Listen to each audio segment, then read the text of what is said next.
Assalamualaikum warahmatullahi wabarakatuh. Salam sehat untuk Bapak dan Ibu semua yang saya hormati dan saya sayangi.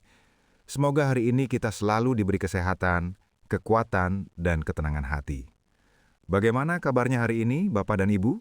Semoga selalu dalam lindungan Tuhan Yang Maha Esa. Bapak dan Ibu, ada satu keluhan yang sering dialami lansia, tapi sering dianggap biasa, yaitu kaki yang membengkak.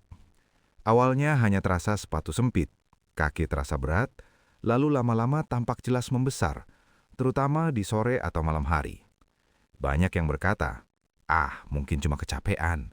Padahal, kaki bengkak pada lansia bisa menjadi tanda penyakit tertentu yang tidak boleh diabaikan.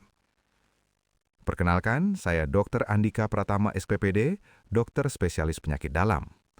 Hari ini saya ingin menjelaskan dengan bahasa yang sederhana agar Bapak dan Ibu bisa memahami dan lebih waspada. Secara medis, kaki bengkak disebut edema, yaitu kondisi penumpukan cairan di jaringan tubuh. Pada lansia, edema sering muncul di pergelangan kaki, betis, atau bahkan sampai ke lutut. Sekarang saya ingin menyampaikan cerita curhat pasien yang mungkin mirip dengan apa yang Bapak dan Ibu alami. Seorang bapak usia 73 tahun datang ke ruang praktik saya dengan langkah pelan. Kakinya terlihat bengkak, kulitnya tegang, dan jika ditekan meninggalkan bekas. Beliau berkata dengan suara lirih, "Dok, sudah hampir setahun kaki saya begini. Saya sudah berobat ke sana kemari, minum obat macam-macam, tapi kok tidak sembuh juga. Saya sampai hampir putus asa." Karena kakinya bengkak, beliau jadi sulit berjalan, cepat lelah, dan sering takut jatuh. Biaya berobat tidak sedikit. Di usia lansia, kesehatan memang terasa sangat mahal. Bukan hanya soal uang, tapi juga soal rasa percaya diri, kemandirian, dan kualitas hidup.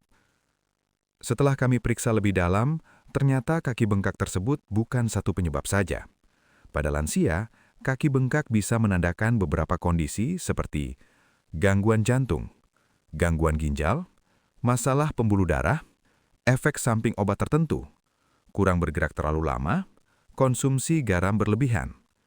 Bapak dan Ibu, inilah pentingnya kita memahami penyebab kaki bengkak agar penanganannya tepat.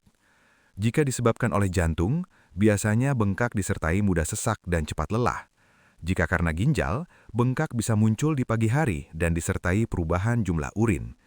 Jika karena pembuluh darah, sering disertai rasa berat dan nyeri saat berdiri lama. Sebelum lanjut, saya ingin menyapa Bapak dan Ibu yang sedang menonton. Silahkan tulis di kolom komentar Bapak dan Ibu menyimak dari daerah mana. Semoga kita semua diberi kesehatan. Sekarang kita bahas pengobatan dan pencegahan. Yang pertama, jangan menganggap kaki bengkak sebagai hal sepele. Jika berlangsung lama, segera periksakan diri ke dokter. Pantangan yang perlu diperhatikan antara lain, terlalu banyak makan asin, duduk atau berdiri terlalu lama tanpa bergerak, mengangkat beban berat, minum obat tanpa pengawasan dokter. Untuk perawatan di rumah, ada beberapa hal yang bisa dilakukan. Saat berbaring, posisikan kaki sedikit lebih tinggi dari jantung. Lakukan pijatan lembut dari bawah ke atas untuk membantu aliran cairan. Gerakan pergelangan kaki secara perlahan setiap hari.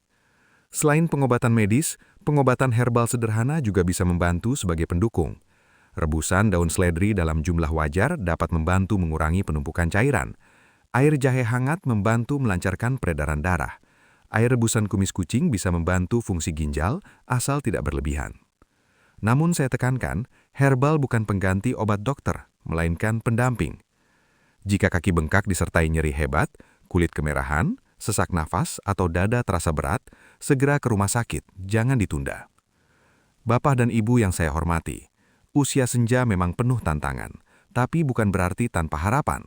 Dengan kesabaran, ikhtiar, dan tawakal, satu persatu masalah kesehatan bisa kita hadapi. Tetap semangat, tetap berusaha, dan jangan menyerah. Tuhan selalu mencintai hambanya yang bersabar. Tidak ada ujian yang diberikan, kecuali sesuai dengan kemampuan kita. Semoga Bapak dan Ibu selalu diberikan kesehatan, langkah yang ringan, dan hidup yang lebih nyaman. Terima kasih sudah mendengarkan sampai akhir. Wassalamualaikum warahmatullahi wabarakatuh.